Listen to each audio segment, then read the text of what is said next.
That's right, folks. It's time for another wonderful edition of the O'Hara News and Editorial. And we're going to go ahead and we're going to roll right into this here. We are live. We are live, folks. Yeah, for the first time in a while. It's been a little break we've had, and we really appreciate everybody's patience. But it's been a rough holidays for us, so we decided to take a little break. And we're glad to be back. Glad to be back with you, James. Oh man, I'm looking forward to this year. It's going to be a good year. It's going to be a good year. Gonna drop a little bomb on everybody here. Look, as your AVFM radio director, when we made the move to Live 365, we thought, hey, this is great. Instead of broadcasting at 32, we're going to broadcast at 128. Sound quality is going to be better, but you know what? We sort of kicked ourselves in the ass when we realized we would no longer be able to provide the type of call queue that needs to be provided. So, we're going to switch this up yet again pretty soon into another form of media, and we are hoping that by the end of the month, we can bring to you AVFM radio on Google Hangouts. Okay? This means all your favorite shows continuing on with a little bit of camera work. Go figure. Or not. Depends on people's bandwidth. You might just see a picture flash on the screen whenever somebody talks. But hey, this will be a better move. A little bit on the cheaper side monetarily. And I am looking into ways of bringing us a call queue. So not only will we be able to provide you with quality audio and video, but we will also be able to stack you guys up like a bunch of sticks, waiting to hear our illustrious words in your ear. All right, so we're going to go ahead and move on with a couple news stories. How's that sound? Sounds good, James. Go and take it away. Okay, well, this is coming from the community of the wrongly accused. Writer says, men have nothing to fear from new affirmative consent rape laws. Suggest they should just trust women's good faith. Oh, yeah. Susan Dwyer's painful-to-read non-defense of the new affirmative consent laws sweeping American colleges is a hit parade of hackneyed memes employed to masquerade hostility of due process for college men. Dwyer doesn't think that the whole due process thing is a valid concern. She posits that some people fear that the weaker evidentiary standard strips accused individuals of due process, leaving them unfairly vulnerable to reputational and professional harms, perhaps at the hands of vindictive women. But later, Dwyer makes clear that she doesn't think innocent men have any need to worry about such things. She suggests they should just trust women not to use the new law to harm them. Specifically, only a morally repulsive assumption about women's psychology would lead us to think that the policy increases the mendacity of those who report sexual assault, she clucks. This, of course, is merely another way of saying women don't lie about rape, even though some, too many women, do lie about rape or assume rape has occurred when it hasn't. The wrongly accused are just necessary collateral damage in the more important war on rape. It is irrefutable that a law that makes it easier to hold men responsible for rape will make it easier to hold the innocent responsible for purported offenses they didn't commit. Instead of dealing rationally with that valid concern, a concern incidentally increasingly shared by many important progressive thinkers, including 28 Harvard law professors, Dwyer does what feminist rape pundits routinely do. She casts aspersions on the goodwill of anyone who even dares to raise the question. They do this all the time.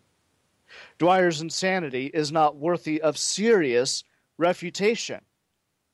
Dwyer also applauds the fact that the new law shifts the burden of proving consent to the accused, claiming with no authority beyond her serene ipse dixit that this shift may encourage victims of sexual conduct to come forward. In fact, there's no evidence that this shift will change underreporting in any way. But it represents a dangerous sea change in the law. It makes the sex act, something performed countless times every day since the beginning of time, the world over, a presumptive crime based on nothing more than an accusation. The prosecution/college need not prove the crime. All they need to do is present a woman to say it happened, and the burden then shifts to the accused. And if the man or boy does not carry his burden to prove that he obtained consent in the required manner, which no one can define, the accusation is alone as sufficient to convict. The concept of innocent until proven guilty has been kicked to the curb. The 70s feminist mantra, always believe the woman, has been given statutory articulation. Shifting the burden of proving consent is an idea long pushed by extremist victims advocates. Linda Brookover, Baroque's Defining Rape, said in 1989 that the ultimate objective of rape reform is shifting the burden of proof from the victim to the offender. Mainstream feminist extremist Jessica Valenti advocates that America look into Swedish law as its legislative model for rape, and activists and legal experts in Sweden want to change the law there so the burden of proof is on the accused. The alleged rapist would have to show that he got consent instead of the victim having to prove that she didn't give it. Serious feminist scholars have written extensively on the subject in an effort to change the law. Criminal law professor and feminist Michelle Alexandra would make the sex act a presumed crime whenever a woman cries rape. See her works in Girls Gone Wild and Rape Law, revising the contractual concept of consent and ensuring an unbiased application of reasonable doubt when the victim is non-traditional. Holy crap. That's a long one. A long title. Written in 2009. Here's another one. Addressing Rape Reform in Law and Practice. Yep. Professor Susan Carangella of Western Michigan University's Sociology Department not only refused to pay lip service to ensuring that the innocent aren't punished with the guilty, she goes so far as to declare that men accused of rape are overprotected. She writes, "It's high time to give victims a fair shake, to dismantle the zealous overprotections for men accused of this crime, which have been buoyed up by the myths about false accusations, ulterior motives, and so on, commonly embraced when rape charges are levied." Professor Karen Gella advocates a shift in the burden of proof by enacting affirmative consent laws. Happily, the Washington Supreme Court recently reversed bad law that had shifted the burden of proving consent to the accused in that state's criminal courts. However, Dwyer makes clear she's hoping the affirmative consent law changes the conversation about sexual assault and dismantles wider cultural assumptions about gender roles in the bedroom. Now, this is code for dismantling and rebuilding masculinity. It is men's behavior Dwyer and the usual suspects seek to change because under the new law, Men will be branded as rapists when women resort to the passive bedroom behavior that women are taught from an early age and later decide to cry rape. The usual tripe. I want to thank the community of the wrongly accused for writing that up. I looked at it, thought it was absolutely wonderful. Hold on, folks. Hold on. That is earthquake number 3 in my area today. Robert? You just had an earthquake? Are you serious? Earthquake number 3. Earthquake fucking number 3 in my area today. Well, you guys don't normally get earthquakes in Texas, do you? The epicenter of most of these earthquakes has been very close to the Irving Stadium. Really? The new Irving Coliseum. They blew the last one up. And since they built the new one, and some people are wondering whether or not dun dun dun the stadium is causing a fault to become active. But seriously, when was the last time you guys had that doesn't sound plausible to me, because when you stand at the top of any tall building and you look out over the land, you go, holy crap, that's a lot of fucking dirt. Yeah. You can't imagine a single little stadium blowing part of that up as being any of the problem. But yeah, we just had earthquake number 3 here in Irving, Texas. When was the last time you had one? Believe it or not, we've been having small tremors for quite some time now. But the 3 we've had so far today, the first one measured a 3.5. Okay. I imagine the second one measured close to that, and the one I just had under my feet as I was giving this report, thank you to the community of the wrongly accused, was probably maybe a 3. Yeah, because we had we had 3 years ago. We had one here in D.C. It was the first one we had in 130 years, and it was a 5.8 on the Richter scale, so it was a pretty respectable earthquake. but yeah, when was that? Freaky, when was that? It was 3 years ago in August. 3 years ago. In 2012. Almost 3.5 years ago. Boy, I bet a lot of people were bringing out their Mayan calendars that year. Oh, man, it was really crazy. I mean, the Washington Monument almost fell down, and it was pretty whacked out. So. Wow. Yeah, it was the first ever. So we've been having them here. Wow, that's interesting. Anyway, but you're talking about the community wrongfully accused. Pierce Harlan, if you were listening, give me a call, send me an email. We want to get you on the show. I've been trying to get in touch with you for a long time now, and nothing would make me happier than to have you on the show. We're big fans of yours, and it would just be great to talk with you. If not on the show, just to interview you. If it isn't obvious, because it seems like every other week I'm bringing up an article. Feature one of his articles. It's because he's that good. I mean, they are that good. I understand he's a private guy, but come on, let's do an interview, man. I'll give him my old Agent Orange voice. Yeah, sure. Do it. All right. Well, I do. Had him on one of his radio shows years ago.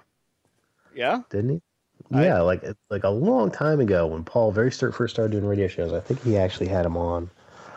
I'd have to look through the archives. Oh yeah, it was like God. It was 3 years ago. I think it was when Paul very first started doing radio shows. But I don't know. But anyway, Pierce, give me a call. Anyway, I'm sorry, James, didn't mean to interrupt. I just had to say something. Just do a shout out to. We're gonna let this show flow like water. Good. And this is what the purpose of the show is at this juncture. The year in review. We're gonna have some treats for you guys. Okay. Coming out of CBS New York, mass transit to launch campaign aimed at curbing manspreading on public transit. Ah, God. Unbelievable, dude. It hit Toronto first, didn't it? Right, yeah, it did. And you know, it's weird in the cafe saying, hey, look, this is really sexist that you guys are doing this. I mean, and they're just pointing it out. It's not like their biggest issue, of course, but they're simply pointing it out. And like, everybody's just jumping on them saying, oh, what a stupid, silly men's rights activist group this is. All they're caring about is manspreading. Well, yeah, it's put your balls underneath your ass and shut up. You know, that's what they're saying. And they're just pointing out, it's sexist. It's deliberately targeting men. Well, when the hell was this a huge problem? I mean, when did this become a big problem? They're going to turn around and they're going to point the finger at Cafe when it was the fucking feminists. Yeah. You stupid fucking feminists. Who brought this up? I mean, really, I'm really curious. I've never heard anybody mention this. No woman, nobody has mentioned this in small talk around me at any given time. Did I hear anybody say, God, men spreading their wings all the time? I've never seen a guy who was sitting next to an empty seat at a subway when someone else needed to sit down next to him. I've never seen a guy not, put his legs together across his legs or readjust his position. I've never seen. Has it ever been a problem? I haven't seen it. I mean, and the people like promoting this, what it is it's just a more freaking stupid anti-male bravado. That's all it is. And Cafe is absolutely right. And absolutely right to say that is sexist. And yeah, we oppose this because it's clearly sexist. It's stupid. Just more anti-male bravado. That's all it is. And yet all this, and they refuse to bring up the 300-pound welfare queens whose asses are so large they take up 2 seats. Or and I say, and I would never really complain about that, nor would I really ever really complain about when I see it's mostly women bringing dozens of bags with them on the metro train with them. I see it all the time. Patriarchy makes me have all these bags. Yeah, it's like I live right near Washington, the National Airport, or Reagan National Airport, and I go by it all the time, and you see airplane passengers getting on and off the metro all the time, and it's really convenient for people to have the metro system go right by the airport. It's a great airport to fly into, but every time I get on the train, usually when I see a guy, a 200-pound guy, he'll have like one suitcase with him, maybe shoulder bag, and he will take up one space on the train. And then I'll see the 130-pound, girl coming in with a huge suitcase. A huge suitcase, a handbag, another shoulder bag, and maybe something else tied to the suitcase, and she takes up 2 seats because she has to. Now, do I complain about that? He tells me I have to have all these clothes and equipment for my beauty standards. Girls, because they're girls, just carry more stuff than guys do. All right, I understand that, but I don't care. You're a girl. That's fine with me. You like bringing your stuff with you. Girls like their stuff. Do I complain about it? No, it would be stupid to do so. As a matter of fact, it would be sexist to do so. Because here is this feature that females have. They like to carry their stuff with them. If I were to directly criticize this and say, hey, you're invading my space because you're taking a... No, that would be... First of all, that would be just plain silly and stupid. Second of all, it would be sexist. So now we have these guys who, when they have the room, mind you, they'll spread out. Why? Because guys got their junk down there. If you had your entire reproductive system dangling in between your thighs, you'd spread them out too. It gets kind of uncomfortable. Well, there's one other thing too, and you need to keep in mind that hip splay and angle is very different as well. Sure, yeah. Men have broader shoulders and narrower hips, so they need to spread out their feet more, their knees when they sit down, because otherwise it's kind of uncomfortable to sit. And that's why guys do it. They don't do it to be hogs or anything like that. They do it because they're guys. That's all. I mean, it's silly, it's stupid, and yes, it is sexist, and I fully support Cafe's opposition to it. And you can call me silly all you want. It is sexist. It just is. Well, let me go ahead and run over some of the fine details of the article here, okay? CBS 2's Vladimir Duthers reported the issue is now the focus of a new MTA campaign. Sitting in a crowded subway, each person is allotted 17.5 5 inches. But for some, that's simply not enough. Kelly Ray O'Donnell, a washed-up actress who's pining for any kind of attention, is the one who's sort of spearheading this. The anti-manspreading activist, making stopping the spread a personal mission.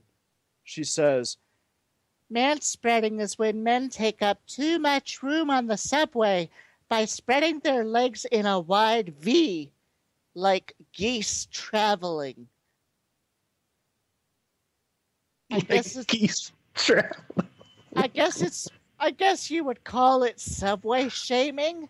It's what my friends accuse me of doing. oh, God. She is the one who 3 years ago started taking pictures of people, mostly men, spreading out and posting them on Twitter. She is the one who started this shit up. I spend a lot of time commuting back and forth into Manhattan from Brooklyn, she said. And there was so much of it on these crowded trains that just started taking pictures, mostly because they wouldn't move for people or allow other people to sit down. She says that it comes in many different forms, from the hard day at work man spread to the multi-man spreaders, and even the I'm giving my reindeer a rest man spread. What does she mean by man spreaders? Like the guys that hang out and travel in pairs, and they take up 3 or 4 seats. She's talking like a dancing line, like a chorus line of men sitting there like with their legs all spread. I mean, are they interlocked? I mean, what about the cooling? They kick their legs up. I'm just talking about I'm cooling my reindeer spreaders. What the heck is that? I have no idea. I'm giving my reindeer a rest. Let me just throw my antler down the length of my leg, right? Is that what she's saying? Yeah. What's on her mind? What is she thinking about there? Oh my God, it's a penis. It's a reindeer. Oh, Santa coming? Chimney tonight. Oh God! It's strange, you know. Sometimes these people write shit and it just betrays what they're thinking. It's just crazy. It's crazy, James. Say. Oh my God! Okay, so entire blogs are now dedicated to pointing out egregious seating. I love the way the reporting is done here. I really do. Including one where cats are superimposed between men's wide open stances.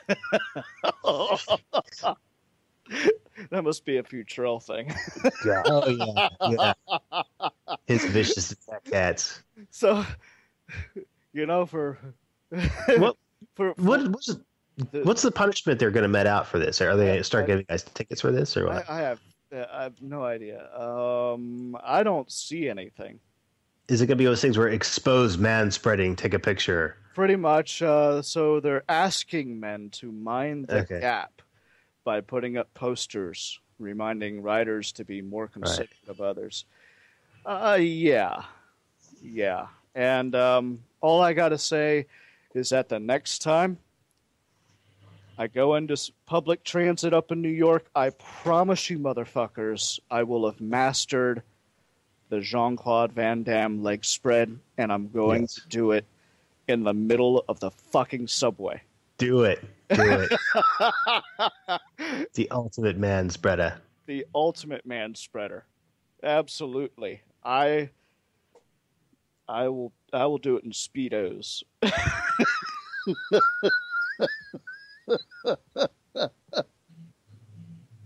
Just to be an asshole. And I will carry my cat with me. Yeah. You pet your kitty while you spread your man legs. Would you like to pet my pussy? God. This is what feminism is fighting.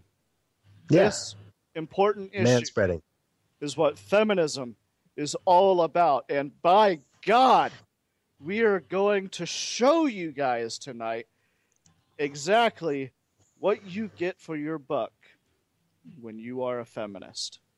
Because we're not going to talk about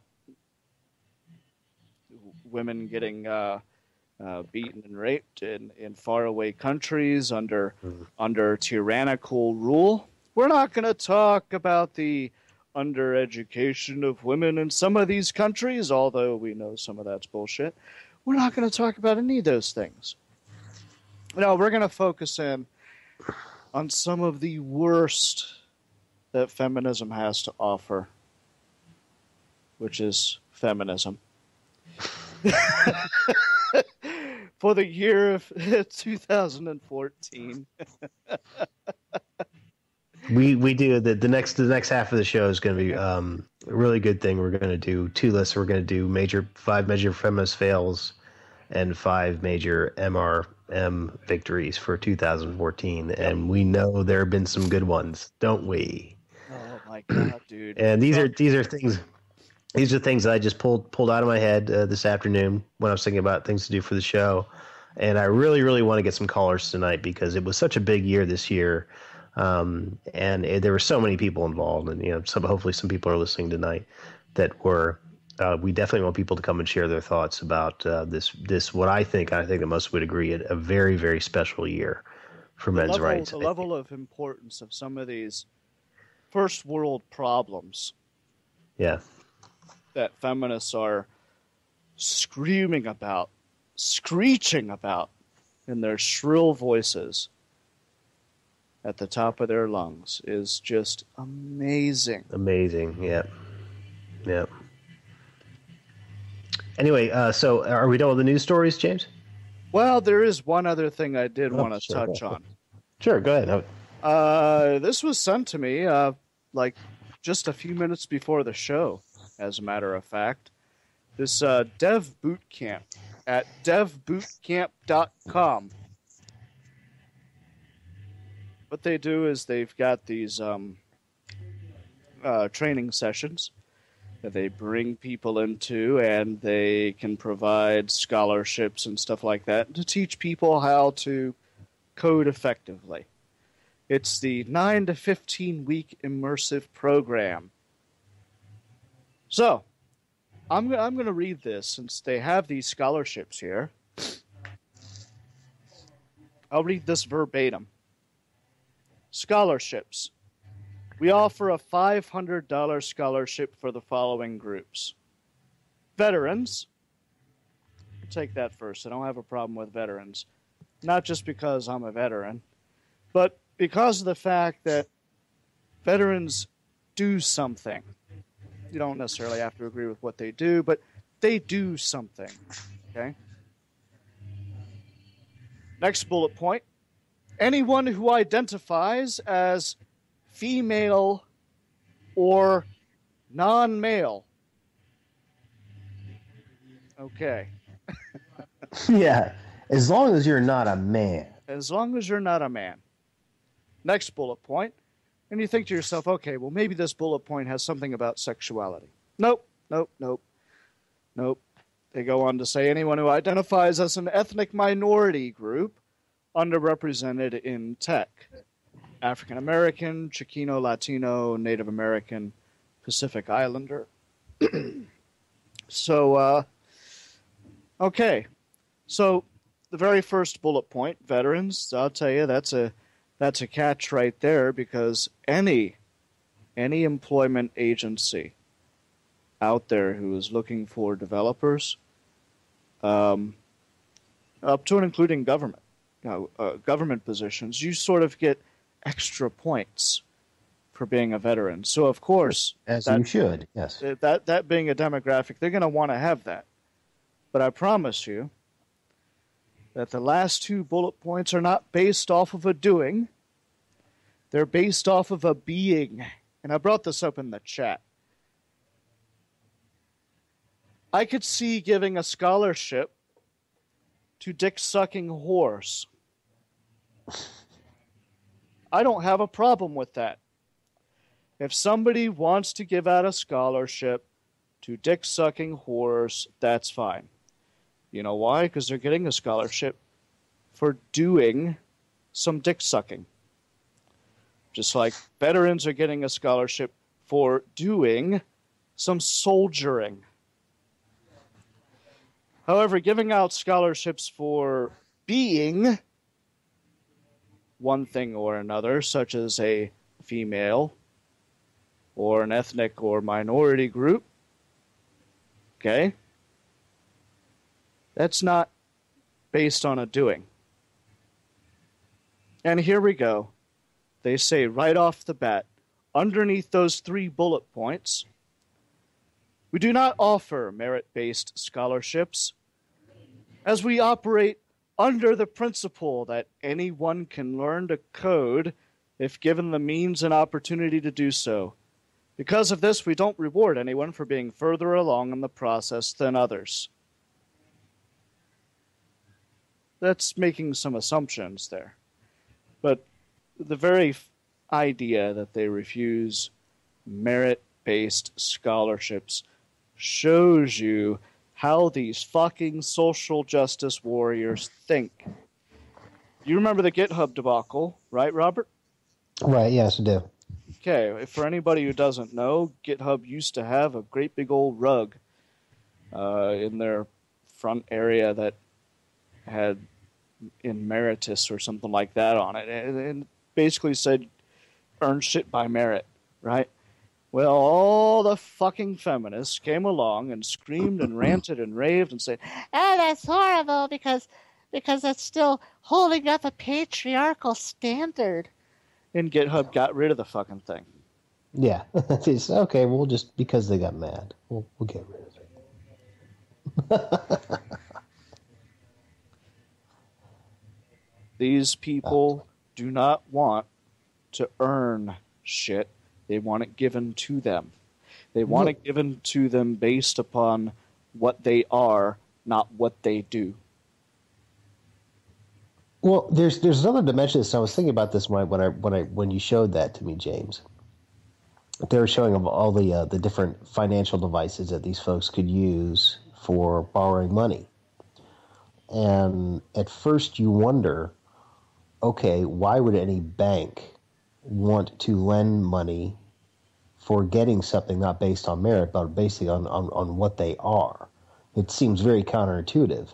But if you think about the way banking works nowadays, what they do is they loan money to people they know can't pay it off, or who they have a hunch have a hard time paying it off, so they can keep them in debt slavery for longer and make more money off the principal than they would otherwise.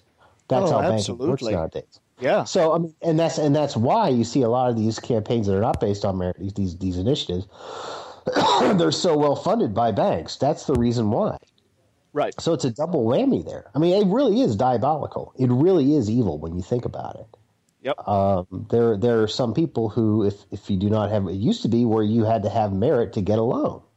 You know, it was a hard thing to maintain a good credit rating, and there was a reason for that, and there were laws for that, and the reason the laws were there were just to protect the banks. They were there to protect the people asking for the loans, because when you do away with those rules. Now, I'm talking about the Glass-Steagall Act here for anybody who knows anything about banking history in this country.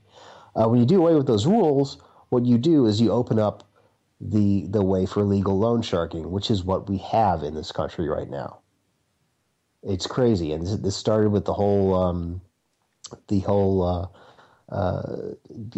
everybody deserves a mortgage revolution. It was diabolical to begin with, and now these people, they run our Federal Reserve. I mean, that's what I thought when I saw that, James. I was like, oh, look at all these financiers lining up to help finance these people's boot camp experience.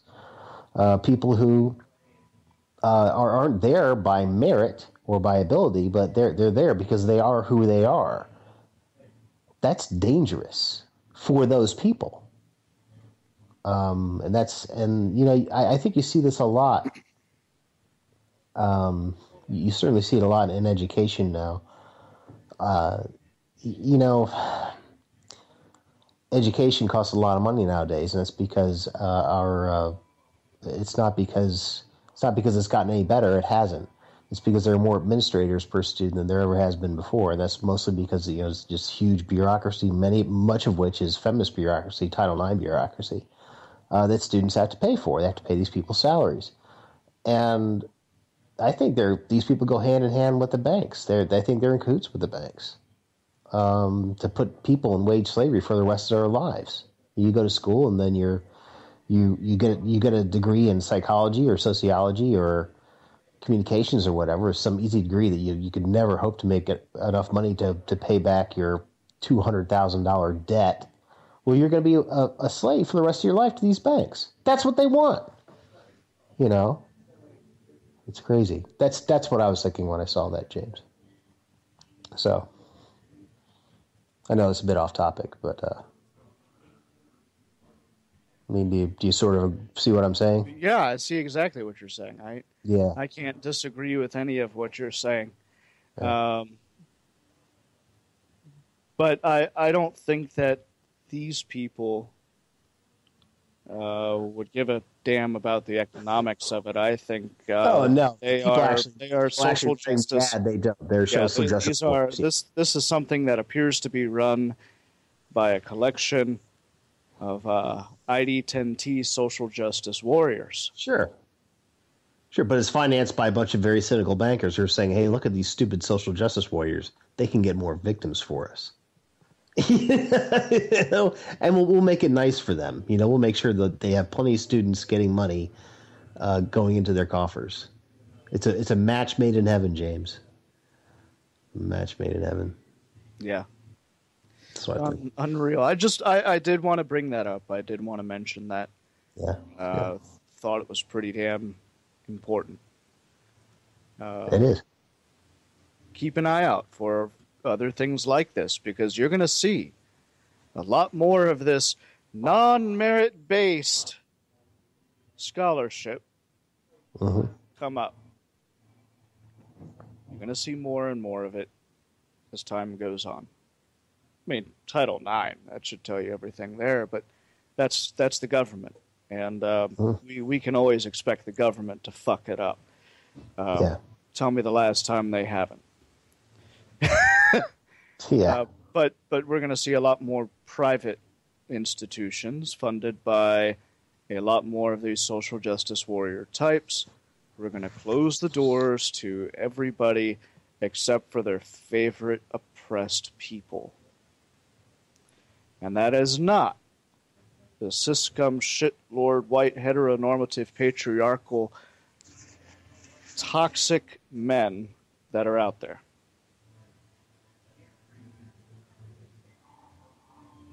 Right? Right. All right. Well, it's your turn. What have you got? Well, actually, what I would like to do is see if we can go to a music break and then spend the rest of the show going over the list I have compiled for biggest feminist fails of 2014 and biggest MHRM successes in 2014, and encourage callers to call in with what they think are the very best successes of the MHRM and the very worst failures of feminism in 2014. If you could shout out the phone number, if you could. Yeah, give me just a second here. Hold on. Oh, that's right. I have it in my own thing. Yeah, I know. I do the same thing, Jim. 214-272-0408.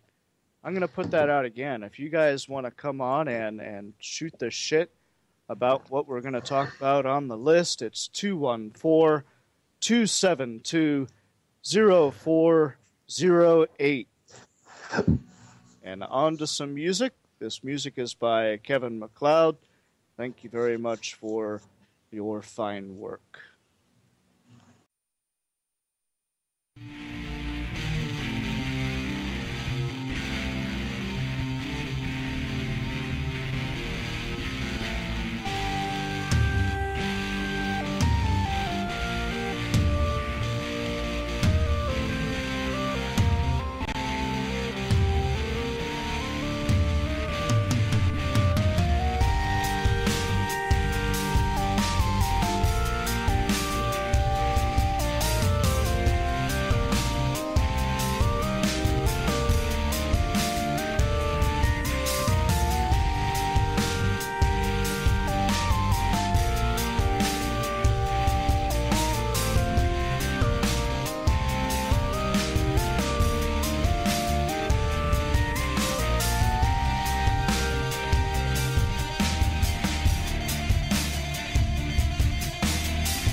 And we're back with the O'Hara News and Editorial with our very, very special show, the 2014 year in review. We did this last year. It was a lot of fun. We had some great callers in. But of course, this year, 2014, was so much bigger than last year, and I think, and many people would agree, that it was really the biggest the biggest year for men's rights activism ever. We really were put on the map in 2014. Of course, we were getting feelers out in 2013. That was a good year too. But 2014, we knew at the beginning of the year that was going to be a make or break year for us, and we were very optimistic, and with good reason, because I think in many ways our expectations were I mean, we succeeded beyond our expectations. We exceeded our expectations. I really do believe that in so many ways, and for so many different reasons. And feminists failed beyond their expectations. Yeah, this is the year of the feminist black eye. In fact, feminists failed so badly that other feminists went, "Oh no, we're doing what? Really? Oh." This is going to make us look bad. We can't do that. I just thought of one major feminist fail in 2014 that I didn't put on the list I'm going to mention, okay? This is going to bring the feminist fails to 6. Okay, but I'm going to mention it anyway because it was so good. It was so sweet. Anyway, we don't have any callers just yet, right? No. In fact, Let's go you will know immediately when we have a caller, since we don't have a call queue. Right. If you call in, folks, you're just coming on the air. Okay, great. Well, listen, I want to tell people again that there's so much that happened this year, and I know so many people have so many different experiences, and so many people have different things they care about. And this is a list that I myself just made up. This wasn't done by committee or voting or anything like that. This is something I just made up, so I really, really want people to call in. So if you could, call in at 214-272-0408. Again, that's 214-272-0408. And I'm going to get started with a list here. And these were, in my opinion, the biggest feminist fails in 2014. I had 5, but I just thought of a 6th one, which I will put in there. First one, these are not necessarily in chronological order or in an order of importance. They're just basically a train of thought as they came out. But the first thing I thought of when I thought of feminist fails in 2014 was the Ban Bossy campaign failing miserably.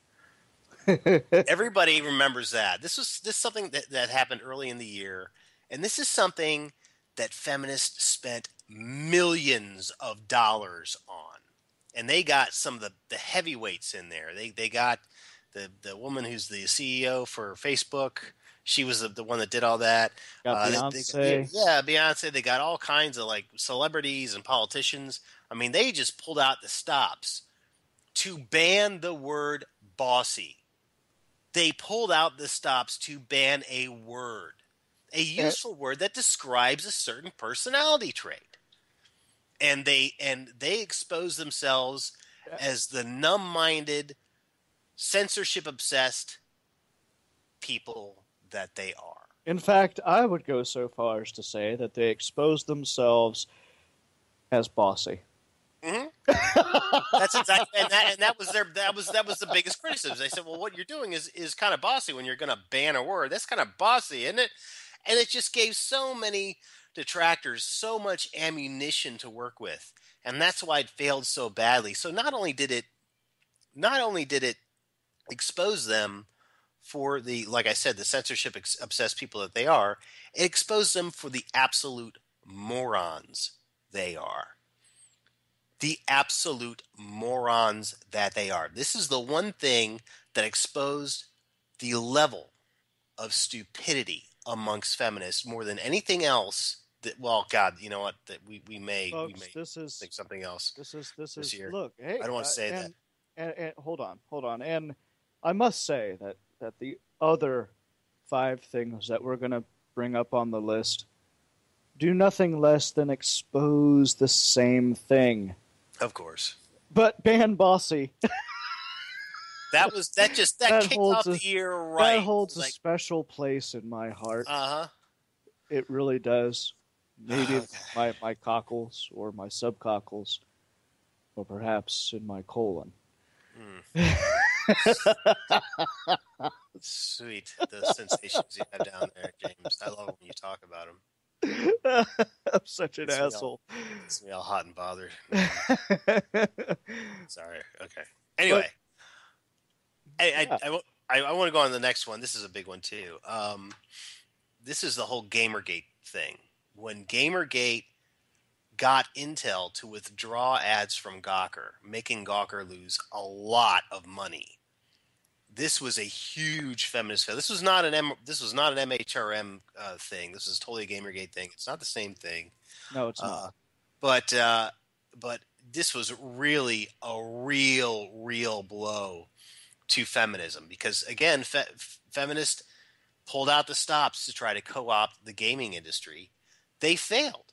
They failed miserably. They threw all kinds of dirt around at everybody. I mean, they did everything they could, and they failed. And Intel said, well, we're just going to pull our ads from this Gawker people because and I can't help but think that not only was the outcry so big, but, you know, there's some pretty smart people that work at Intel, and they don't need Gawker's ad space, okay? There are a lot of people other than gamers that buy Intel products. But they basically said, I can't help but think that somebody on their, you know, in their marketing team or some marketing exec said, you know what? These Gamergate folks are right. This is really stupid. Let's just not give these people our money. And it worked. And it was a huge blow to feminism this year. I really believe it was one of the bigger blows to feminism this year is when a group of people... Look, I would go so far as to classify this even further. I don't think it was just a blow against feminism. I think it was a blow against the whole idea of these fucked up social justice warriors. Yeah, sure, yeah. Mm-hmm. Because I mean, Gawker has Jezebel. They've got they've got Kotaku. They've got a whole bunch of other crazy, fucked up social justice warrior type websites that they advertise with. And Gamergate happened. They lost Intel. I think they also lost Adobe, didn't they? Yeah, they did. They lost another Holy crap, man. I mean, think about this. This is Adobe. This is so cool. This was a completely grassroots movement that totally spontaneously grew instantaneously into a huge thing in response to social justice co-option of their industry. This is a group of people who, without any money, without anything, and in face of tremendous slander and calumny, said, no, I'm not a misogynist. I'm not an asshole. I'm not a loser. I'm just a person who likes to play games. And I don't like people talking about me like this. Oh, and by the way, who is this Zoe Quinn girl screwing people that she's writing about? Is that ethical? No, I don't. You know what? I don't. No. The other way around. The people writing about her. Mm-hmm. She didn't do much writing. She developed a shitty ass game. She developed a terrible game. I played that game. I looked at it too. It was like, this is a game? This is the worst waste of time ever. I had to play that motherfucker just to see. And I'm telling you, Depression Quest was one of the largest pieces of shit I think I've ever had come across my computer screen. It was a freaking slideshow presentation that had a decision flowchart built in. Basically, yes, that's all it was. I would rather sit down and play Zork. A freaking average C student 8th grader could have designed that game. I think. Yeah, I mean, for real, yeah. Real. I mean, someone with no programming skills. And this is exactly the type of shit that you can learn to make if you go to this non-merit-based devbootcamp.com and pay upwards of $13,000 for a 9 to 15-week course, you can come out and program just like Zoe Quinn. Yeah, and guess what? The money will be there for you because of all these wonderful, nice bankers who believe in social justice. Absolutely. They just got the scam down, man. They just got it down. Yeah, they got it. They got it. They are totally about exploiting the people they say they are trying to help. It's totally what it is, man. It's totally what it is. Anyway, I think the whole game, much like the atheism plus thing the year before. I really admire these people. I really admire these people who aren't men's rights activists, don't identify as such, but they see feminism, they see social justice warriors coming into their movements, which they care about, and they call them out on their bullshit, and they stop them in their tracks. And they do so at great personal expense to themselves. They're brave people.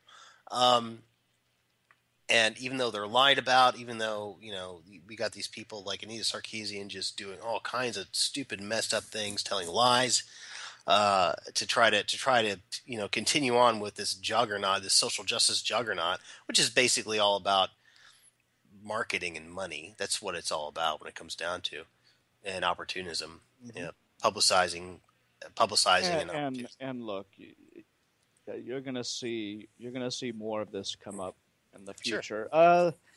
Look, guys, I don't usually plug on the show, but Mundane Matt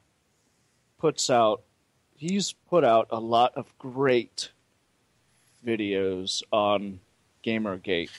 And the Internet Aristocrat, before he went down and said, I'm done with all this, before he went down, he had put out some good stuff on Gamergate. But Mundane Matt is a pretty good source for whatever you need concerning Gamergate. Go check out his channel on YouTube. You'll learn a lot. And this isn't a men's rights movement thing or an MRA thing, but I'm telling you, Gamergate has struck a terrific blow for common sense. Common fucking sense. And common fucking decency on top of that, folks. If you want to talk about ethics and journalism, well, there you go. That's the front line of ethics and journalism as it stands right now. Go look at Mundane Matt's stuff. And, there we go. You there, Robert? Oh, no. Can you hear me? Now I can hear you. Okay, good. I'm sorry about that. I just had my microphone muted. The next thing I want to talk about, the biggest feminist fail in 2014 was when a Indian-based feminist group published a study confirming that nearly, if not just about, 50% of all accusations of sexual assault were indeed false. And they published it. 50%. Yes. Did you remember that? Yes, I do. They published it, yes, and they I put do. it out, and we reported on it, and it validated and confirmed everything men's rights activists were saying in the Western world for a very long time. And it must have happened completely under the noses of feminists in the Western world and unbeknownst to them. Well, it wasn't under their noses, it was on the other side of the planet, but it was done by so-called fellow feminists. But they published it anyway. So now, this was a huge feminist fail. This was a huge, huge blunder. Because now, any person, whether they be an MRA or whomever, can say, you know what, there's more than ample evidence to suggest, and there have been studies that confirm this, that a great number of accusations of sexual assault are just plain flat out false. They're plain flat out, they're lies. And when all those studies, they've been debunked and all this and that, and, that's all a bunch of bullcrap. Well, guess what? There was this feminist study that was done in India, and it has feminists written all over it, and they released it. What do you say about that? They can't do that anymore. They can't. So, since that time, I've seen, and really this is, I think this was in March or April or something like that. Since that time, you have not heard a whole lot from feminists about. I mean, of course, there's always like this underlying background noise about, oh, these people saying that there's a lot of false accusations, but you don't hear this assertion that a lot of claims of sexual assault are false. You do not hear the same energetic opposition to that since then. Feminists seem to shy away from that a lot more than they did before, as they have done the 1 in 5 statistic, because so many people have just debunked that, including the actual writers of the study who actually said this is not representative of college students everywhere. It's just they are starting to backtrack because they know that the public is starting to become aware of their bullshit. And I think that they themselves have always known that what they talk about is complete bullshit. But now they just can't bullshit like they used to anymore. But this is a huge blunder. I mean, this was huge. And it wasn't really picked up anywhere here in the press here, except amongst men's rights circles. You saw it was all over men's rights Reddit. And, we put up something about it. And I don't think – who did a video about it? I know a couple guys did. I think Bane666 did it, and some other people did. But it was just it didn't make huge news here, but I believe this was a huge, big feminist fail. And this was one of those things where that feminists everywhere here in the U.S. were just going, oh my God, I can't believe they published that survey. And that they were on the phone right away saying, hey, sister, if you still want money, if you still want USAID money coming your way, you better never talk about this study again. I know that phone call happened. I just know it did. But this was a huge feminist fail. Maybe we won't get any callers about that, but in my opinion, it was a big one. Okay, going on to the next one. Not as big, but something that I thought that was a pretty big deal. It was in the media everywhere. This was pretty recent. Was the shirt storm, when the director of the Rosetta Project, this was the mission to land a wash disher-sized probe on a comet orbiting around the sun. So let's think about the enormity of the task here. We're going to shoot off a rocket from the surface of the planet Earth. It is going to achieve escape velocity. Then it must intersect with a comet that is going even faster than escape velocity. It's like somewhere around 40,000 miles an hour. It will intersect with its orbit. It will release a probe, and the probe will land on this comet, which has a gravitational field that's minuscule. I mean, you could literally, if you were lying face down on this comet and you sneezed, you would literally go into orbit around this comet. That's how small the gravitational force is on this comet. And they actually succeeded in landing on this comet and affixing this object on this comet to do scientific research. This was an achievement which was, it truly rivaled the moon landing. The complexity and the instrumentation involved, and the director of this project wore this shirt that was made by a very close female friend of his. It was a very close friend of close friend of his wife, and also a very, very close friend of his, who happened to make T-shirts that she sold. And she did this for a living. It was a really cool T-shirt. There were garish-looking, scantily clad female characters on it. It was really a cool T-shirt. And the guy had cool tattoos, and he just screamed like, "Hey, I'm not some weird square guy with a slide rule in my pocket. I'm a scientist." It was just a great. I thought when he did that, it was a great, great cultural statement about high achieving people and how about sure they're not like us. They're zany. They're really weird. If you know anybody who's a scientist, and I know quite a few, they are zany, weird people, and they're not like us, and they're wonderful. And they should be celebrated as such. But this guy, he was brought to tears just days later after the great achievement of his life. And it seemed that everybody got it except him. If he had stood up and said, "Screw all of you. This is my friend's shirt. She gave it to me. I'm wearing it as a special occasion. I don't care." I'm sure that the guy would have been lauded as a hero, but he didn't get that. But everyone else did, because what this did was this showed feminism. Again, much like the Ban Bossy campaign, as being a censorship-obsessed movement that does not want people to express themselves, doesn't want people to be happy with, doesn't want people to wear whatever they want to wear, basically.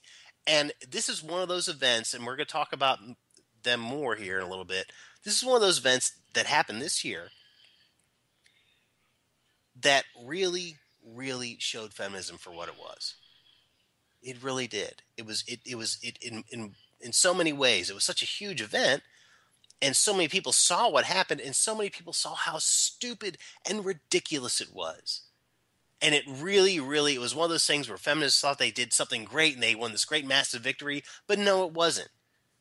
It was a huge, huge blunder, which will forever stain the word feminism forever. Because guess what?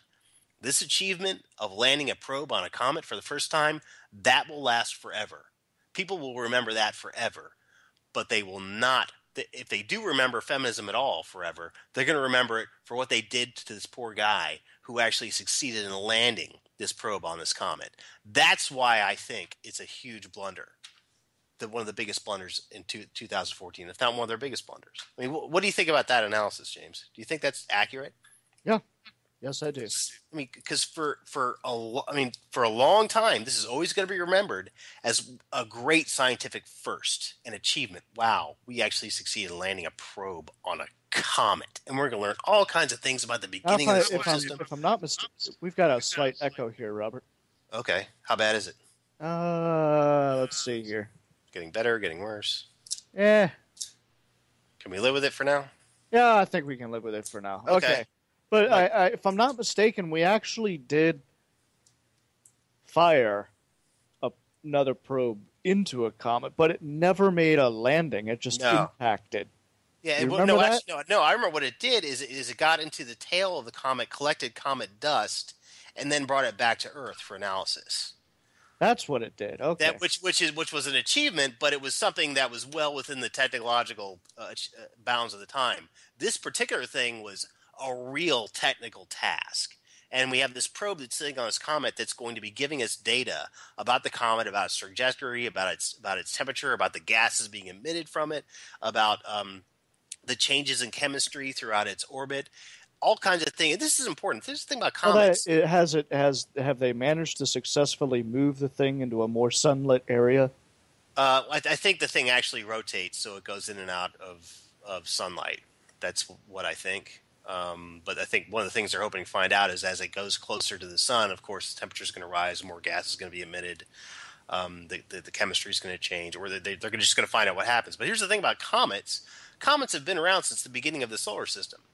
They can tell us things about how our solar system formed that no other bodies can tell us. And now we have a probe on one. Like, it's sitting on there right now. It's sending back data right now.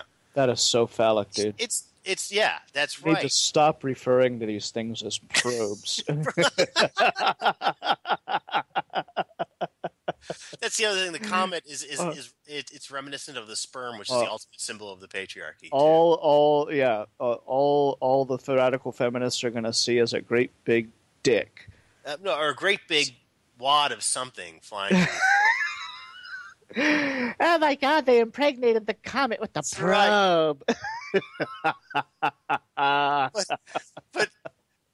But it's just. I mean, the thing is that this achievement is going to be remembered forever, and along with it is going to be remembered how these silly, stupid people maligned and publicly shamed the guy who made it all possible by wearing a shirt. This is a huge feminist fail. This will follow feminists forever.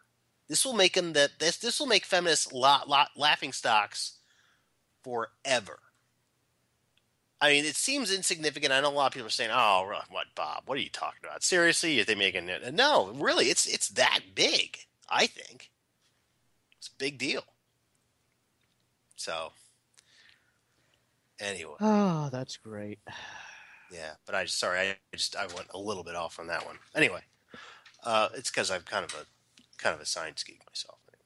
Anyway, on to the other feminist fail, the next feminist fail of 2014. This will be number 5. This will be 5 of 6. Oh, Because hold on a second. We have a caller. Oh, sweet. Yeah, imagine that. Ooh. Oh, we had a caller. Call back. Let me see if I can bring caller back here. Oh, I hear the ringing. Hello. Hey, this must be Iron John. John. Yeah, it sure is. Hey, Awesome. How you guys doing? Happy New Year. Happy New Year. Happy New Year to you too. Nice to Did you have something to add on our previous topic there? Yeah, with the feminist fails from 2014, there was one really big one. I'm surprised you guys didn't point out that I wanted to share. We haven't put them all out yet. It's okay. We there were 2 more. If he brings up one of the other 2, that's fine. We'll talk about that with him. So it's all right. Okay. Well, the biggest feminist fail this year that I've noticed, and I'm not sure if many other people have noticed, but it seemed pretty obvious to me, is that in the past, prior to this year, there was the automatic defense from the public of feminists who were saying, look, feminism is a good thing. They're trying to help women. They're trying to help girls. You guys are being too hard on them. You should just let them continue in this noble enterprise. And this year, I didn't really notice that. Well, the feminist failure was their failure to maintain the public support that they had in the past. They have lost control, and I was going to touch on this with some of the points I was going to bring up, but you're absolutely right. They have failed to maintain their iron-fisted control of the narrative concerning all things gender. They have failed this year. It's the first year that they've utterly failed. They were challenged last, but this year they failed. There's no doubt about it. The general public is now aware that they're full of shit. And I'm going to talk about this with some other things here, but you're absolutely right. They realize it enough, and John, we can hear you breathing in the phone there. They realize it enough, as a matter of fact, that I think this year we saw a lot of people who are normally in the spotlight suddenly say, "I'm not a feminist." Yep. And then go, "Oh God, I'm sorry, I said I'm not a feminist." Yeah. Further exposing how screwed up feminism is that they just love to bully people into complying with their stupid ideology. So it's like a double whammy for feminists, being that every time they say something, they just show how stupid they are. Hey, and you're absolutely right, John. It's like for the first time the zeitgeist is no longer iron-fisted anymore. People are now openly free to criticize feminism if they want to, and they have an audience now for that. And I think that the MHRM has a lot to do with that. I think that AVIA. Iron John, we are going to have to let you go. We do have another caller coming on, okay? But stick around, call back in. Yeah, call back in, or we might bring it back in. Can we do that later on, maybe? Yeah, we can do that. Okay. Yeah, definitely stick around. Welcome to the show. Okay. Hello, can you hear me? Oh, we can hear you just fine. Who's this? That's great. The Skype is down today. It's not going through, and so I'm using my landline. Okay, cool. Imagine that. That's why. So I'm not going to talk too long because it's costing. Okay, yeah. is this Bob, Sandwich this is Pine Tree anyway. Pine Tree. Okay, yeah, Pine Tree. How you doing, man? Hey, man, great. I've been, I had a really hectic year. I've been, just so busy with certain things, and so I haven't been able to call in as much. But look, I just want to say thank you so much for your show. I mean, you guys are lifesavers. I know, just thank you, okay? Now, as far as the activities, I have a little bit of a different opinion, okay? I think that feminism actually, for 2014, they actually did quite a bit this year. They had a lot of things happening. The only thing, though, that I found was a little bit was troubling, was that they went very extreme, okay, in a lot of the things that they did. And I think like things like the rape culture went totally absurd. With that girl walking around New York and having, I think she got more laughed at, even though she had a huge amount of publicity.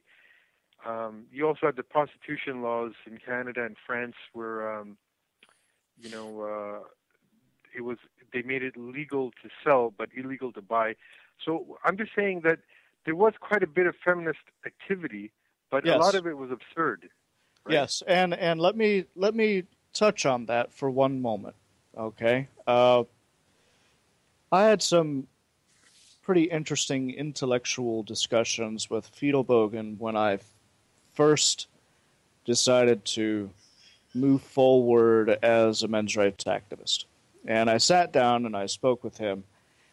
And it wasn't long before, we had decided to pull together on the Agent Orange files. And, he and I were sitting down looking at what these people were saying. And we said, look, at some point, this stuff is going to have to come closer to the mainstream consciousness. Not so much because we are pushing it out there, even though we are, but because as we begin, sort of collectively as non-feminists, to push back and say, all your fluffy rhetoric is stupid, it forces them to draw into the core or the root of what it is feminism is really about and begin to expose it directly. They are going to be forced to come out of their hives in response to our repeated assertions of truth, and they are going to have to meet us. They cannot just melt away. They are radical for a reason. Okay? We are pushing aside all the fluffy feminists. That's what I call them. The leaves of the tree. The leaves of the tree are easy to push aside. We are exposing the roots, and those roots are doing their very fucking best to stay rooted. Yeah, I agree. I'd like to add on one thing before you go. Is like, I think a lot of those crazy things that you saw feminists do this year, the over the top things, I think they were done out of desperation, because these people have to be aware that they're really engaged in a battle now for their future, and that they might lose, and they very well might lose if things continue to go the way they're going. But go ahead, Pine Tree. I didn't mean to interrupt you. Okay, great. I think you guys said it very well. But I just want to add that I think although a lot of things feminists did do quite a bit, a lot of them were extreme, and I think that it really is polarizing things. And I think that that all these extremities have got people like really pissed off, really angry, and I have a feeling that there's going to be, maybe this year, could be next year, there's going to be one event that's going to trigger something really massive, and a lot of there's going to be a very strong backlash. And I think although feminism did all this, they were very active this year, and they did I think they went a big extreme. I think overall it was good that it happened, because I think it's really creating the polarization.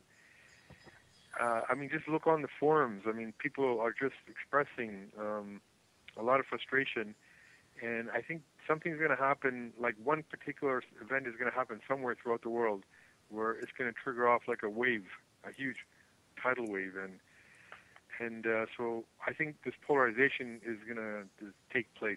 So, look, you can't have a battle. You can't have a battle without having soldiers on the battlefield. You have to polarize the battlefield in order for the fight to take place. The fact of the matter is that the feminists for the last 60 years have been running on the good graces of people saying, oh, they're okay, without ever actually taking a look at the consequences of feminist ideology.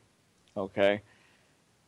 Our job has never been really to fight the battles, at least up until recently. Our job has never really been to fight the battles as activists. Our job has been to polarize the battlefield by providing the public with the information that they need in order to make an informed decision based on objective reality. That is where the sweeping wave, I think, comes from. And yeah, I mean, the feminists tooting their horn. Well, yeah, from feminist time to propaganda time, does the same thing. They're into right. polarizing too. But they do it a different way, through propaganda, through misinformation, through lying, through half truths. But your prophecy, Pine Tree, I think that you might be right. I think I don't think that's outlandish at all to think that because we're actually at a point of tension right now we haven't been at before, and it's hit the mainstream. It has hit the mainstream in a big way, bigger than it ever has before. That there might be an event. Let's hope that it's nothing serious. Let's hope nothing. I mean, let's pray that nobody gets hurt. That's not what we're about. Certainly, I don't know about our opponents, but I think you might be right. I think there's a good chance that something will happen within the next 12 months that will be if not a defining moment, an exposing moment, but one that will really make people actually stand up and take note. Because, for no other reason, because tensions are higher now on both sides than they ever have. They're more polarized now than they ever have before. People the tensions are very high. I mean, you look what happened to Bill Cosby, what happened to John Gomez. Yeah. Look what's happening at Dalhousie University in Halifax. You heard about the dentist? What's going on, right? Tell us again. I do remember something about it. Please fill us in. Well, this is huge in Canada. Canada's a messed up country, but I think. I remember this. Okay, go ahead. Please tell us though. I remember what you're talking about, but go ahead. Yeah, in Dalhousie University, a few dentists, made on Facebook certain comments about rape culture and jocular comments or messing around. It just went, holy shit, man! It went over. I mean, the protests that occurred, and they're trying to get these people who made a few comments on Facebook now disbarred from the profession of dentistry. It's a witch hunt. It's a witch hunt. That's what it is. It's a witch hunt, man. That's exactly what it is. It's a psychotic witch hunt is going on. And so, yeah, I think it's really polarizing, and it's going to push people over the limits, and something's going to happen. Anyway, guys, I got to save my money on the phone bill. It was great talking to you. I hear you guys all the time. I'll talk to you again, okay? All the best. Great, Pine Tree. Keep in touch, man. Thanks a lot for calling in. All right. As always. Happy New Year. Great. Always nice hearing from Pine Tree. Wow, yeah. Okay, I was going to go with, and he was talking about polarizing events. The next Feminist Fail of 2014 was, of course, the Time Magazine poll. Every year, Time Magazine does this poll asking readers what word they think. This is a joke they started several years ago. I don't know how long ago, but it's been kind of a popular feature of the magazine at the end of the year. Every year they poll readers asking what word should be banned next year. Because, journalists are word people, and they like asking interesting questions. Like, if you could ban one word, what would it be? And the genius who made up the list, I don't think we'll ever know their name. They may have been fired by now, but they actually put the word feminism in there. First of all, it was very curious that they would put the word feminism in there.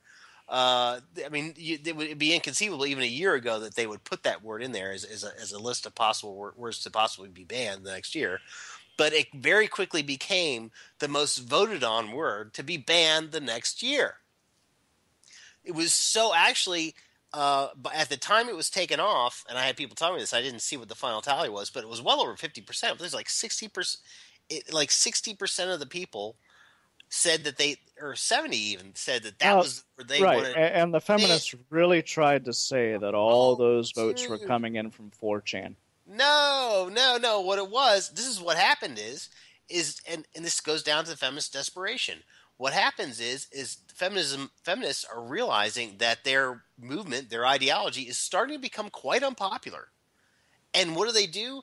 They bully the editors of Time magazine to remove the poll, to remove that word from the poll, and force them to apologize, thus making them look even more stupid and radical and bullying. That's what they do. Another instance where they just, by trying to control the narrative, they make themselves look worse than they did before. Anybody seen The History of the World with Mel Brooks?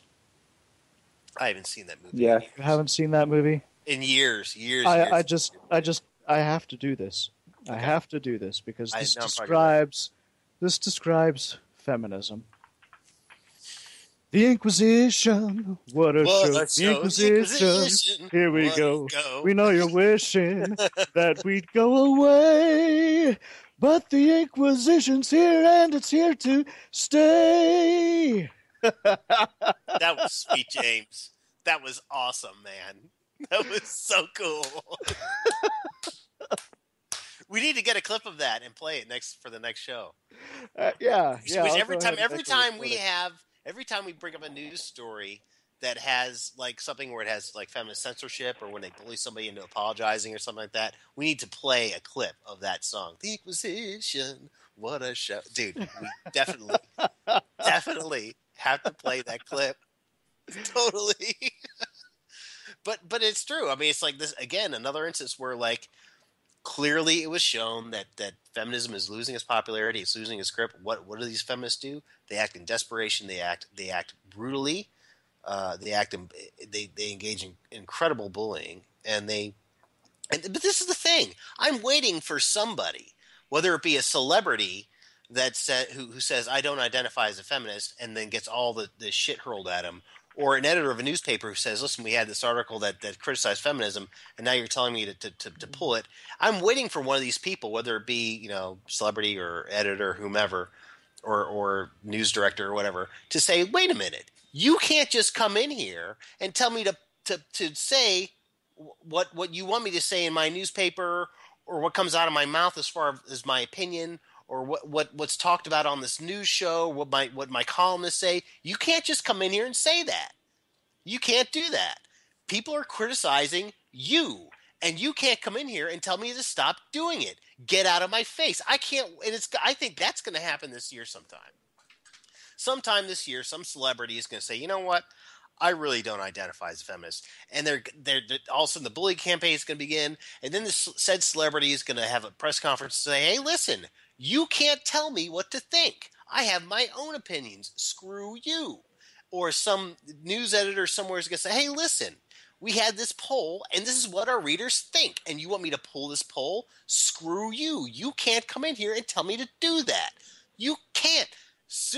I think it's going to happen this year. When there's going to be this high publicity thing, when someone's going to stand up to this bullying and say you can't do this, and then you know what, we're going to see these people for the paper tigers that they actually are.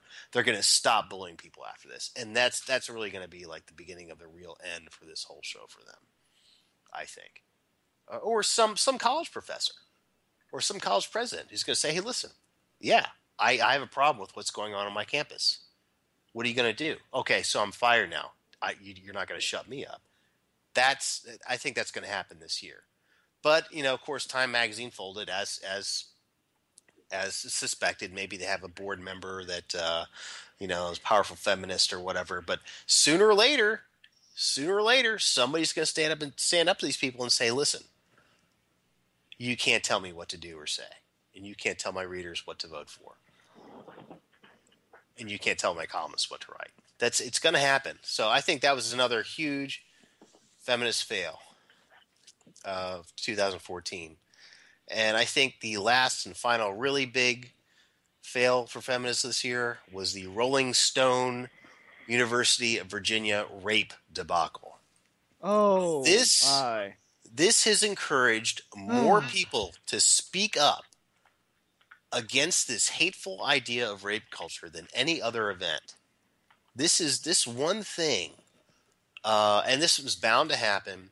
Another, this is the tail end of a long list of of rape accusations that occurred at universities, with the Duke University thing and the Hofstra, and there have been several others, a lot of others that haven't been covered by the press as much. But this Rolling Stone did this huge expose on this supposed expose, and then the investigation started revealing that the facts didn't fit the story, and then the whole thing just crumbled to bits. It just crumbled to bits. And now people, and it's not just the students, it's just also faculty members and people in the administration and people in the press and political pundits and commentators everywhere have now been emboldened to openly criticize this hate-filled idea of rape culture on our college campuses. People are starting people who, I'm not going to say they're starting to smell the bullshit. People who've been smelling the bullshit for years are now completely emboldened to say, look, this has just gone too far. This is total bullshit. Lives are being destroyed. People's basic constitutional rights are being violated. And this is all based on this hate-filled ideology, this hate-filled idea that rape is normal. It is not normal. We do not live in the so-called rape culture where women are being raped every day, where there's a rapist hiding behind every tree, and where every man is a potential rapist that needs to be trained not to rape. This whole thing, if one event has stopped this in its tracks, it's this event. It will never be the same for campus feminists ever again after this. So that's my feminist fails of 2014. So Absolutely. Do we want to do a music break before we go on to the MHRM successes of 2014? Yeah, let's go ahead and do a music break. Yeah, and let's encourage people to call in. We definitely want callers in. Again, our phone number is 214-272-0408. Again, please, people call in 214-272-0408. We definitely want to hear what you have to think. The most important thing is the most important thing that happened in 2014, and give us your thoughts about the future. Okay, here we go. Another song by Kevin MacLeod.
And we're back, and we do have a caller. Iron Johnny called in before. He had something to add to Feminist Fails of 2014, and also success for MHRM in 2014. Iron Johnny, glad to have you back. Go ahead and tell us what you wanted to add to the Feminist Fails of 2014. Well, the one thing I've noticed again and again is that in the past, feminists have always counted on one of two things, and that is either women cooperating with them by speaking out to support them, or more importantly, women being quiet. Well, feminists went out and said, yes, the only thing we're doing is we're trying to help women. We're trying to help girls. We're trying to protect them at all costs. And then this year what I saw was the complete violation of this principle out of desperation. And this happened again and again in comment sections from articles. A woman would show up. She would begin to disagree quite rationally with what the feminists were saying, and then almost immediately, out of nowhere, some feminists would show up and attack a woman. Attack and attack and attack. And what was really surprised me is that no one seemed to get that what these feminists were doing were completely contradicting their stated purpose while doing it. And I think that this failure on the part of the feminists and everyone else, too, to recognize what was going on is something we can use in the future. Their loss can be our gain. Oh, I agree. Yes. So that was the failure part that I wanted to bring up. That's a very important failure part. Very important. I mean, it really is. It's this whole like failure of the zeitgeist is coming. It's coming. Yeah, I just think it's important for people to point that out when the feminists do attack women. That to point that out and say, hey, now wait a minute. Didn't you just say a little while ago about you fighting for the equality and protection of women at all costs, and there you are attacking a woman right in front of everyone? Yeah, it's like I said when we were talking during the music break. It's like George Orwell's doublespeak. We're all about giving women choices and all this. So shut the hell up and agree with us, bitch. That's basically what that is. And they're showing themselves to be doing that. They're demonstrating for the entire world to see that that's what they're doing. And people are catching on. People are going to figure it out. Yeah, I'm sure it wouldn't hurt if we tried to help them notice that, you know. Yeah, sure. Well, that's what we're here for. We've been doing it for a while now, and we're succeeding, finally. Yeah. And speaking of successes, the biggest success for the men's movement of this year, I don't know if you wanted me to say that now or you wanted to go ahead. We'll let you say what you think it is. Everybody, Iron John is going to start off as to what on the MHRM success 2014, and he's going to tell us what he thinks is the biggest MHRM success of this past year. Go ahead and take it away, John. I think it was the Detroit conference because not only did we hold it, but we managed to stop just about every effort that the feminists had to try and either discredit it, disrail it, or mischaracterize what was going on. I mean, every attempt they had failed, and that was I think our greatest success. We set a precedent, and it's one I hope that we're going to repeat in the coming years ahead. I mean, I don't think there's anything else we did this past year as a movement that could have been more important than the Detroit conference last summer. I'm glad that you said that, and I'm glad that I made you not say it during the music break and give it as a surprise because that was the very first thing on my list too. Oh, okay. It was I hate to sound like I'm tooting AVFM's horn. Let's be real here. This was the first time that men's rights activists got together as men's rights activists and talked about men's issues, and there were, I mean, and a lot of people listening now, or who went there, who were not involved in it, aren't fully aware of the enormity of the effort to make this thing not happen. And not only that, but just, I mean, all the pitfalls just involved in organizing stuff. It's something that's never been done before. I mean, because let's face it, everybody who put this thing on, we're all amateurs as far as putting on conferences is concerned, and that in and of itself is an art. And to think of all, I mean, that we couldn't go on with one venue, we had to find another venue within just a couple of weeks, and we have these speakers. All this costs so much money. If people knew how much money it would cost, that it costs us. I mean, it really costs AVFM a lot of money. By the way, please consider donating to AVFM for next year's conference, because it trust me, it is well worth the money, and it does cost a lot of money to bring people in and do all this. Hopefully next year's will go a lot more smoothly. It will be much more efficient. But this year, it really was an achievement. It was something, and it forever. I think, and Warren Farrell said it best. He said that for years I said this movement was in its infancy, and he said then and there, and I think this has been proven to have been true over the past 6 months. He said now it is no longer in its infancy. Now, and it's true. Now people are talking about us, even though it's derogatory. They're talking about us. People are starting to talk about the issues that we're putting forward, even though they're trying to call it their own issues, or they're trying to misrepresent it. We're getting traction now more than ever before, and now there's no doubt. There's no stopping what we're doing. The MHRM is not going away now. You're right. Damn it. It was the biggest achievement of the MHRM in the entire year, and I know that a lot of people say, oh, those AVFM guys are just tooting their own horn. Well, you know what? We really did accomplish something very important.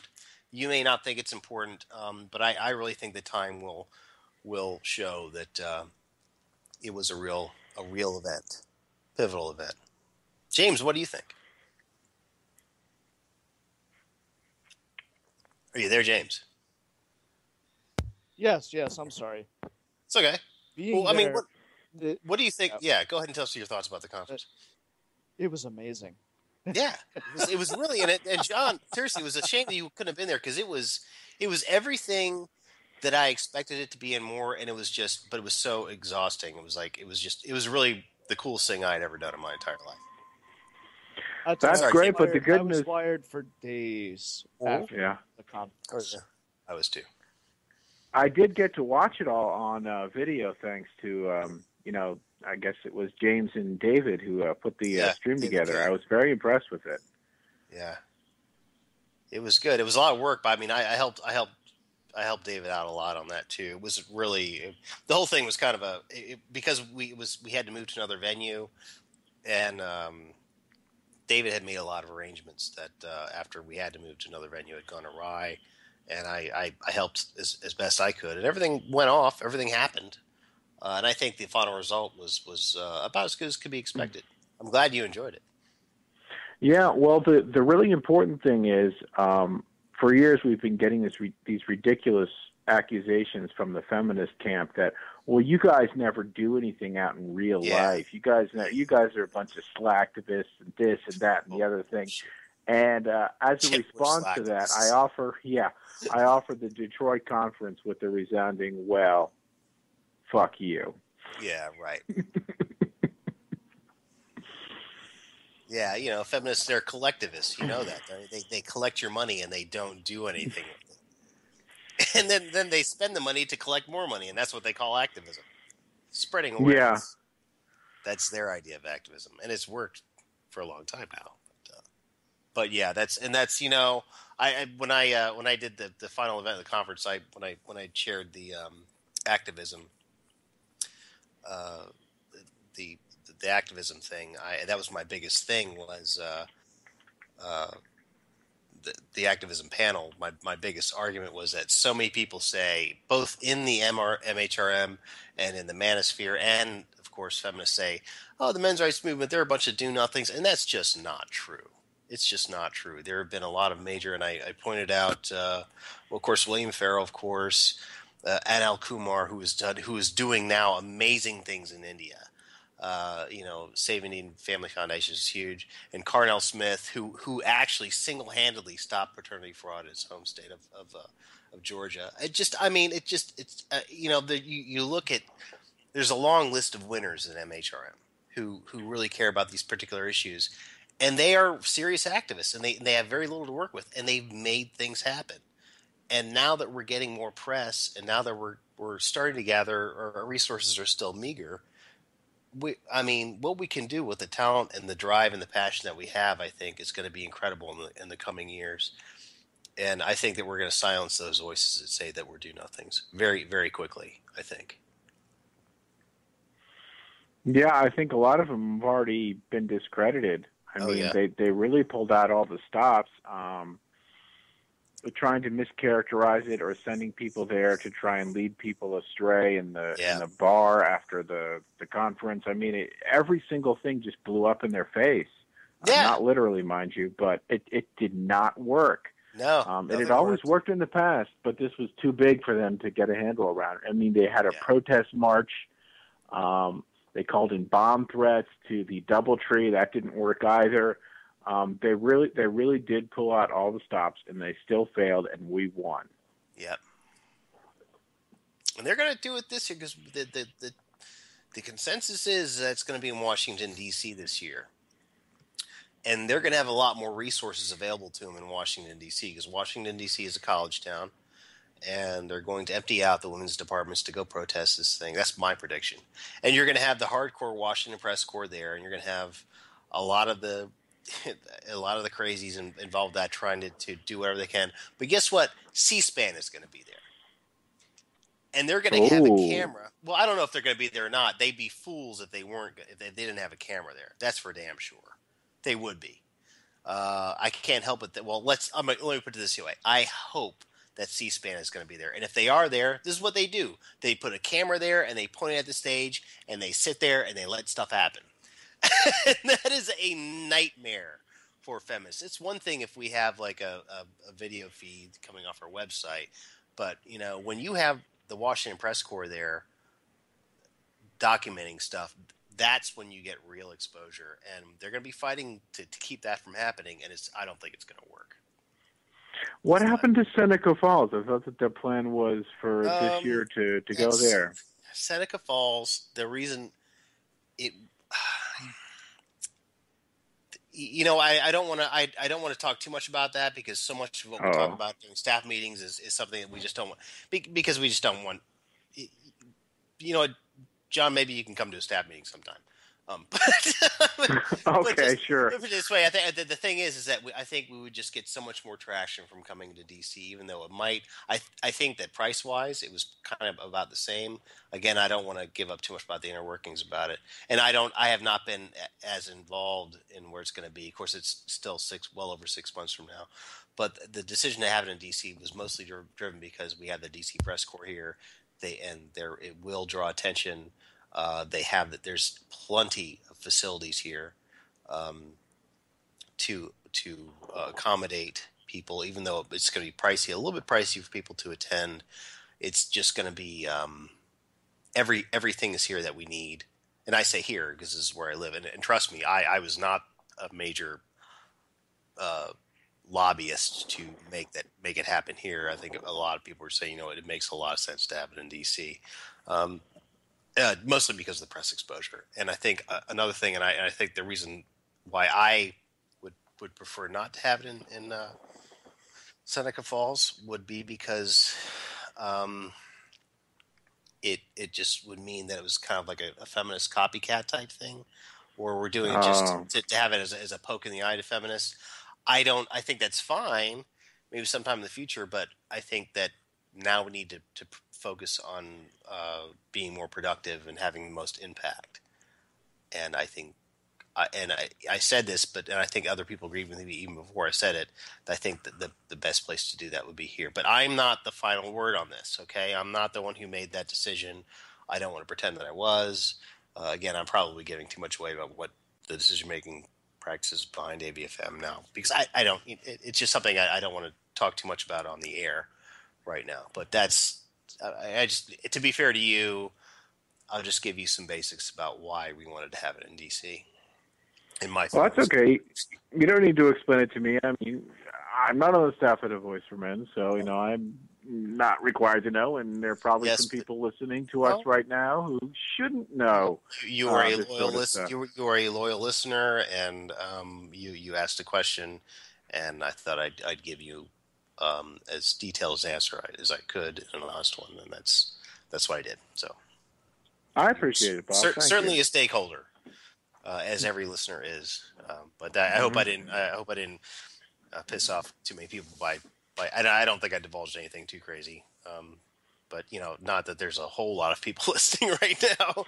But yeah, that's kind of the overall basics of why we decided to have it. But that might change. We might decide to have it somewhere else. We might decide to have it in Paul's backyard, because so let's not have it in Paul's backyard next year, folks. So please, again, if you're listening, think about shelling out a couple of bucks, because it was the last year's conference really put AVFM in a bad financial position, because we spent money and a lot. Again, I'm not at liberty to say the kind of money we spent, but it, flying people in, and there were speakers' fees and a lot of things. It just, you think that $50,000, $60,000, $70,000 was more than enough money. No, it's not. That disappears real quick, real quick.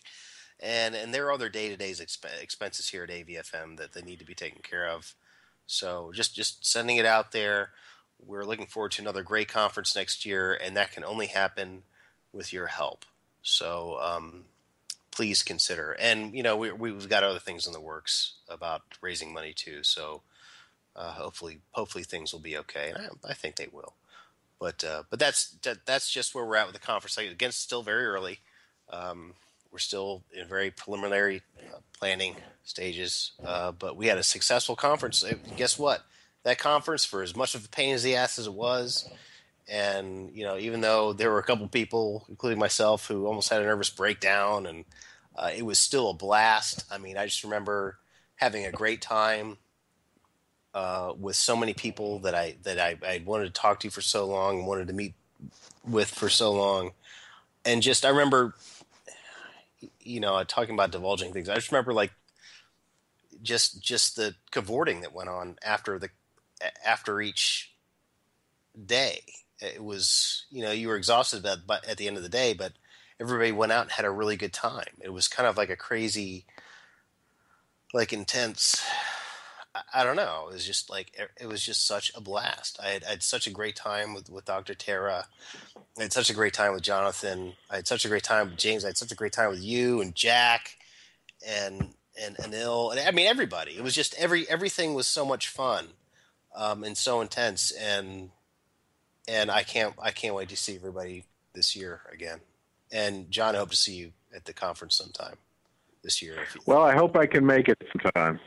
Yeah, please, definitely. And to everybody listening, please try to make it to the conference this year, because I'm telling you, if for no other reason, it is going to be if it's anything like last year's conference, it's going to be a blast. A blast. So for real, keep it in mind. So, we're going to go on to the next MRM success in 2014. And I'm not doing this in the order that I wrote it. I'm going to go ahead and say this right now. I think this was a very important one.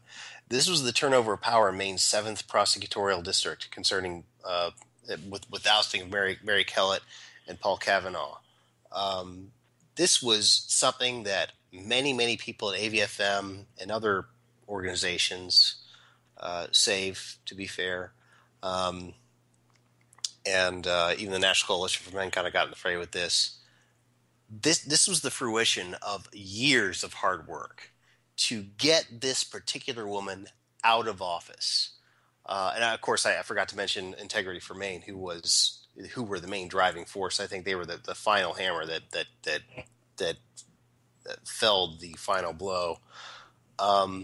This was so important. For years, we at AVFM and in other organizations in the men's human rights movement have been targeting this one person, Mary Kellett, and she had so many people protecting her, from the DA, the Attorney General of Maine, this incredibly powerful position, to the DA's office, to the Assistant DA's office, and everybody along the line doing everything they can to stop this tide of activism and criticism directed at this one person, this one Assistant DA. And there was it was such a hard won fight, but we won it. And they still haven't. And someday we're going to have Brian Danielson on the show again. Someday soon, he's going to talk to us about the challenges that Matt Foster has facing him. He's the new district attorney for the 7th Prosecutorial District, and he has many. But this still was a resounding victory that really just, I think, rang through the halls of the men's rights movement, because so many people just chose this one prosecutor, Mary Kellett, and there are many prosecutors like her in this country, but we chose her because of what had happened to Vlad Filler and to so many other people that we haven't heard about yet. And we made an example out of her. We as a movement picked out one person and said, we're getting you out of office no matter what it takes, and we succeeded. And you know what's going to happen? Prosecutors all around this country are going to take note of what happened, and they're going to say, I don't want that to happen to me, and they're going to change their behavior. And so many people have told me, well, this is just one prosecutor in one state, blah, blah, blah. Hey, if you don't think that word gets around, you're dreaming. You're dreaming. I think some of the most important activism that AVFM did was with the Judicial Accountability Committee, the JAC Committee. We did this with a couple people in West Virginia, and there was a big case in West Virginia with an Air Force colonel. It was a terrible. His name was Kirk, and he just had a terrible. His ex-wife was just awful and abusive, and he had all kinds of documentation. They still gave her custody and all this money, all this stuff. And we went after this judge. The judge recused himself and all this and that. And that sends waves. That sends a message out to people. And also this as this Mary Kell thing did. And just recently, I kind of took on a pet journalism project with a man whose wife said that he owed her $1 million in child support for children that were now fully grown in their late 20s. And his name is Greg Patnud. And I did a couple news stories on him, and he decided that he had a extradition order served to him when he was living in Oregon, and he was running from the law. And finally one day he called me up and said, I'm gonna face this. I'm gonna go down there. I'm going to face this judge.